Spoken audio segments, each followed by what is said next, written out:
오래 걸어도 족저근막염이 생기나요? 단축 마라톤 대회에 나가는데 연습을 해도 될까요? 보통 이제 발에 문제가 있는 분들이 잘 생기세요. 평발이 있는지 모통을 그렇게 먼저 보고요. 유현철의 재활 툭툭. 지금 시작합니다. 네, 여러분 안녕하세요. 오늘 알아볼 주제는요. 바로 저희가 지난번에 한번 다뤘던 주제이기도 한데요. 바로 족저근막염입니다. 지난번에 원장님께서 이 족저근막염을 두고 발바닥 통증의 월드스타다 이렇게 표현을 해주셨잖아요. 근데 그 영상을 보시고 정말 많은 분들이 공감을 해주신 것 같습니다. 그 영상이 나가고 나서 족저근막염에 대한 질문이요. 되게 많이 왔다고 하거든요. 그래서 오늘은요. 그 질문들 몇 개를 추려가지고 원장님께 질문을 하고 또 답변을 들어보는 시간을 가져보도록 하겠습니다. 자, 일단은요. 오늘 이 영상 보시기 전에요. 저희 이전 영상 돌려보시면 무지외반증이랑 족저근막염 영상 있거든요. 그 두 영상을 먼저 시청하시고 오늘 영상 보시면 훨씬 더 이해가 잘 되실 겁니다. 자, 그럼 본격적으로 보내주신 질문 사연 읽어보도록 하겠습니다. 30대 여성분이래요. 며칠 전에 제주도에 다녀왔는데 거기서 여기저기 다니느라 좀 많이 걸었었거든요. 근데 다녀온 다음 날 자고 일어나서 첫 발을 내딛었더니 뒤꿈치가 너무 아픈 거예요. 찾아보니까 족저근막염 증상 같은데 맞을까요? 오래 걸어도 족저근막염이 생기나요? 어떻게 치료해야 될까요? 라고 보내주셨는데요. 오래 걸었다고 해서 족저근막염이 생기나요? 그렇죠. 무조건 뭐 오래 걸었다고 생기는 거는 사실은 아닌데요. 이제 보통 이제 발에 문제가 있는 분들이 잘 생기세요. 뭐 발의 근력이 됐다든지 아니면 발이 평발이 있는다든지 아마 그런 내적인 요소가 있는 분들이 그런 이제 많이 걷거나 이럴 때 취약점이 생기니까 아마 제가 보기로는 그렇게 써주신 사연만 봐서는 족저근막염이 많이 의심이 되세요. 이게 저도 좀 비슷한 경험이 있는데 신발을 저한테 맞지 않는 걸 신으면 엄지발가락이 막 힘주고 걷게 되잖아요. 그리고 나서 그 다음날 되게 발이 아프더라고요. 맞아요. 그리고 요새 현대인들은 신발을 대부분 좀 폭이 좁죠. 네. 그러면 발은 원래는 우리가 맨발로 이렇게 많이 다니면서 진화가 됐는데 현대인들은 신발 신으면서 이제 발이 많이 쪼여지니까 발 근력 자체가 많이 약화되세요. 맞아요. 그러면 이제 갑자기 많이 걷게 되면 발 통증이 생기는 거예요. 그래서 나에게 딱 맞는 신발을 찾는 것도 그렇죠. 굉장히 또 중요한 네, 것 같습니다. 자, 그럼 이분은 어떻게 치료를 하면 좋을까요? 일단은 뭐 원인이 이제 발에 구조적 문제가 있는지, 즉 뭐 평발이 있는지 모통을 그렇게 먼저 보고요. 뭐 평발이 없다 그러면 아마 발 근력이 약화가 되는 분들이 많으세요. 그럼 거기에 맞게 뭐 운동 치료라든지 도수 치료 같은 걸 받고, 만약 족저근막염의 상태가 초음파를 봤을 때 좀 심하다 그러면 그때는 뭐 체외 충격파 치료라든지 필요하면 인대 강화 주사, 즉 프롤로 주사를 할 수도 있습니다. 그럼 일단은 병원에 와서 이 발 상태가 어떤지를 먼저 체크하는 게 그렇죠. 가장 엑스레이랑 중요하겠네요. 초음파를 먼저 보는 게 중요하죠. 네. 그렇다면요. 제 최근 SNS 알고리즘에 마사지 볼이 되게 많이 뜨더라고요. 발바닥 아픈 사람들 마사지 볼로 이렇게 스트레칭 해주면 좀 도움이 될까요? 그렇죠. 마사지 볼을 바닥에 놓고 발바닥을 위에 올린 다음에 굴리고. 근데 그럴 때 더 좋은 거는 마사지 볼이 좀 차가우면 좋아요. 그래서 냉동실에 좀 넣어놨다가 차갑게 좀 더 스트레칭 해주면 그때 할 때 종아리도 좀 같이 문질러주면 더 도움이 돼요. 저는 이제 붓기 뺄 때도 아. 그 골프공 있잖아요. 그렇죠. 그걸 이렇게 돌려주면 붓기가 좀 잘 빠지더라고요. 그것도 도움 많이 돼요. 네, 알겠습니다. 자, 이어서 두 번째 질문으로 넘어가 보도록 하겠습니다. 이번에는 40대 남성분인데요. 저는 족저근막염으로 2주 정도 치료를 받고 있는데 치료를 받고 났더니 지금은 별 증상이 없더라고요. 근데 계속 치료하면서 조심해야 된다고 하는데 이제는 괜찮은데 그래도 계속 치료를 받아야 될까요? 그리고 제가 얼마 뒤에 단축 마라톤 대회에 나가는데 연습을 해도 될까요? 라고 보내주셨습니다. 이분은 이제 괜찮은 것 같대요. 네. 그래도 치료를 계속 받아야 될까요? 괜찮으면 일단은 치료는 뭐 안 받으셔도 될 것 같아요. 아예 통증이 없는 상태입니다. 대신 재발하지 않으려면 이제 발 근육이라든지, 또 발은 뒤에 아킬레스와 이렇게 다 연결되어 있거든요. 아킬레스라는 건 종아리 근육을 말하는 건데, 종아리, 뭐 발바닥, 더 멀리는 이 햄스트링 뒤에 허벅지까지 다 연결되어 있기 때문에 그런 근육들을 잘 스트레칭해서 유연성을 좀 획득한다면 발바닥 통증을 많이 예방할 수 있을 겁니다. 네, 그럼 이분은 이제 단축 마라톤 대회 나간다고 그렇죠. 하시잖아요. 그 연습은 전에 해도 될까요? 연습 충분히 스트레칭 많이 하셔야 될 거예요. 특히 아킬레스 쪽하고 햄스트링. 그래도 안 되면 뭐 발바닥에 문제가 혹시 있다 그러면, 특히 뭐 평발이라면 깔창 같은 걸 이용해서 마라톤 뛸 때 그렇게 쓰는 것도 한 도움이 되실 거예요. 이제는 괜찮으면 치료는 중단해도 되지만 그래도 스트레칭은 꾸준히 해줘야 된다. 해주는 거예요. 이렇게 정리를 해보도록 하겠습니다. 또 다음 질문으로 네. 넘어가 보도록 하겠습니다. 이번에는 30대 남성분인데요. 제가 어쩌다 보니 순식간에 과체중이 됐습니다. 그런데 과체중이 오고 나서 갑자기 족저근막염이 생기더라고요. 족저근막염이 과체중과 상관이 있는 건가요? 그래서 그런지 치료도 잘 안 되는 것 같은데 과체중일 때 족저근막염 치료는 어떻게 해야 될까요?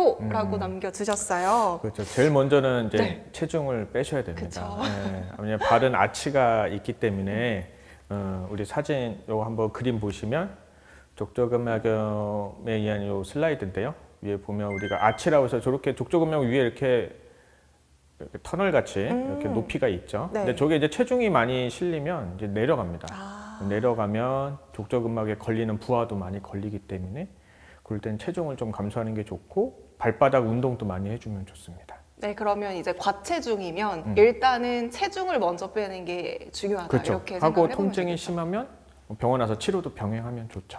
네, 알겠습니다. 체중도 빼야 되고 또 이거 치료도 해야 되고 맞아요. 약간 좀 힘드실 것 같은데 그래도 도움이 되셨으면 좋겠고요. 그럼 다음 주제로 넘어가 보겠습니다. 자, 이번 주제 역시 족저근막염 못지않게 많은 질문을 주셨던 주제 중 하나인데요. 바로 발목 염좌입니다.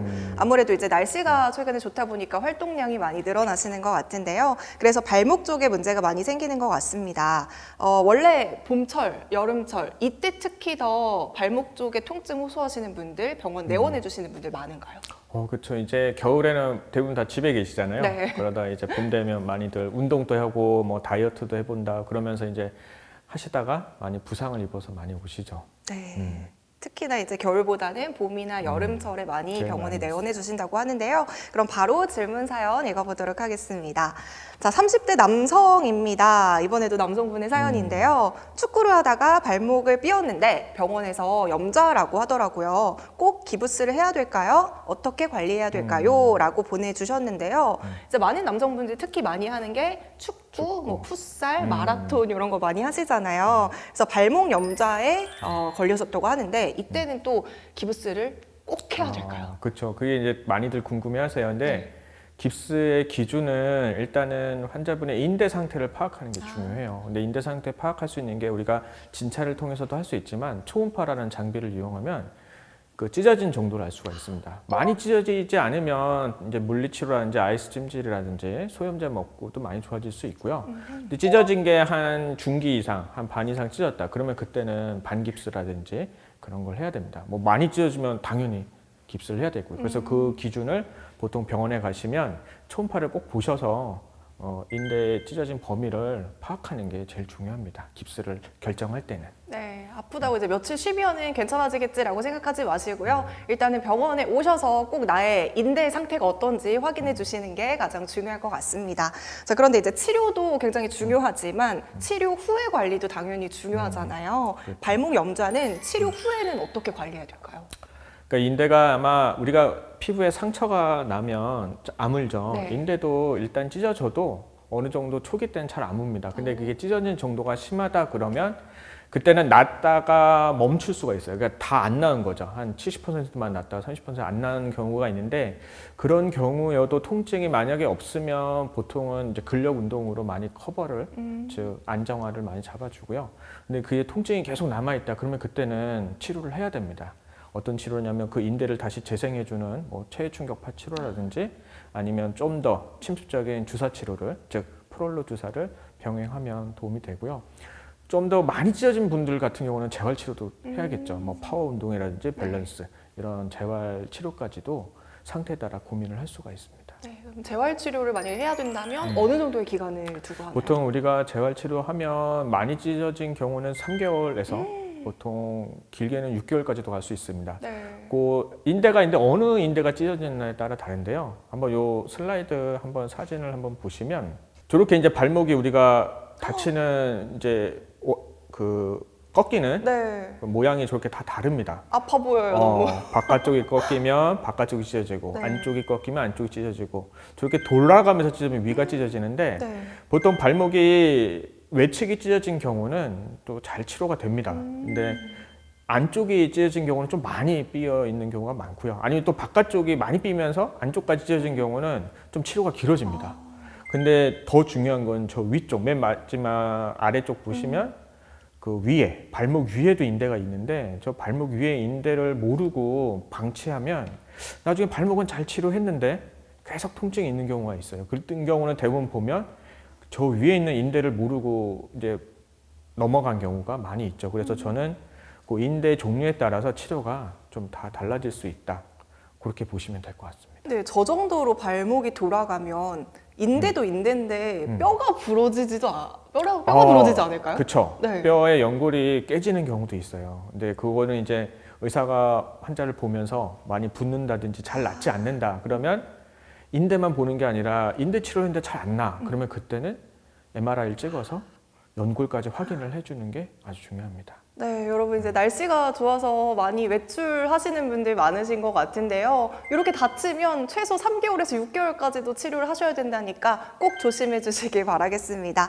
자, 다음 사연으로 이제 넘어가 볼게요. 이분의 사연을 보면서 약간 제 얘기인가 싶었거든요. 한번 읽어볼게요. 자, 이번에는 30대 여성분입니다. 제가 오랫동안 오른쪽으로 짝다리를 짚는 버릇이 있는데 의식하지 않고 있으면 어느새 짝다리를 짚고 있더라고요. 근데 어느 순간부터 발목이 걸을 때마다 찌릿찌릿 아프더라고요. 아무래도 발목 염좌인 것 같은데 짝다리를 짚고 있어도 발목 염좌가 오나요? 라는 질문이었어요. 짝다리를 짚어도 발목에 염좌가 오나요? 올 수 있습니다. 짝다리가 그는 결과물일 거고 뭔가 원인은 위에 있을 겁니다. 골반이 틀어진 경우를 예를 들면 골반이 틀어지면 아랫다리는 골반에 매달려 있잖아요. 네. 그래서 골반이 틀어지면 다리의 위치라든지 근력 상태도 바뀝니다. 그러면 발도 부하를 받는 게 좌우 대칭이 안 되기 때문에 남들보다 좀 더 잘 삐는다든지 뭐 아까 얘기한 족저근막염 네. 같은 것도 잘 생길 수가 있죠. 짝다리를 짚어도 발목에 염좌가 온다고 하니까요. 저에게 하는 얘기 같습니다. 근데 절대 안 될 것 같습니다. 짝다리를 안 한다고 해서 네. 발목이 안 다치는 건 아니고요. 더 근본적인 골반을 치료를 해야 됩니다. 그건 골반을 나중에, 먼저 또 치료하는 게 가장 중요하다 이렇게 말씀을 해주셨고요. 그럼 아까 전에 저희가 제주도 사연 있었잖아요. 오래 걸었다는 사연. 그거는 이제 갑자기 염좌가 온 거고 지금 사연은 아무래도 이제 짝다리를 계속하다 보니 누적이 된 사연 맞아요. 같은데요. 그러면 단기적인 것과 장기적인 누적된 거 치료 방법이 좀 다를까요?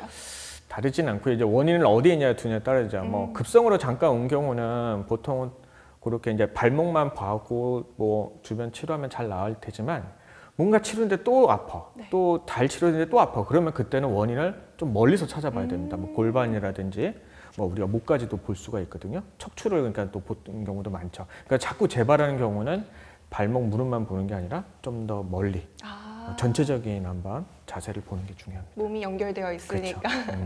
그래서 단기적으로 치료했을 때 괜찮아지면 그쪽에만 문제가 있는 거지만 치료했는데도 계속 아프다라고 한다면요. 뭔가 다른 쪽에 문제가 생길 수도 있으니까요. 꼭 병원에 내방해 주시길 바라겠습니다. 네, 이렇게 오늘 여러 가지 사연을 좀 살펴봤습니다. 아무래도 날씨가 좋다 보니까 야외 활동량이 많이 늘어나고 있잖아요. 특히 방금 사연과 같이 뭐 마라톤, 축구, 풋살 하시는 분들 많으신 것 같습니다. 그러면서 이제 족저근막염이나 발목 염좌를 호소하시는 분들이 많은 것 같은데요.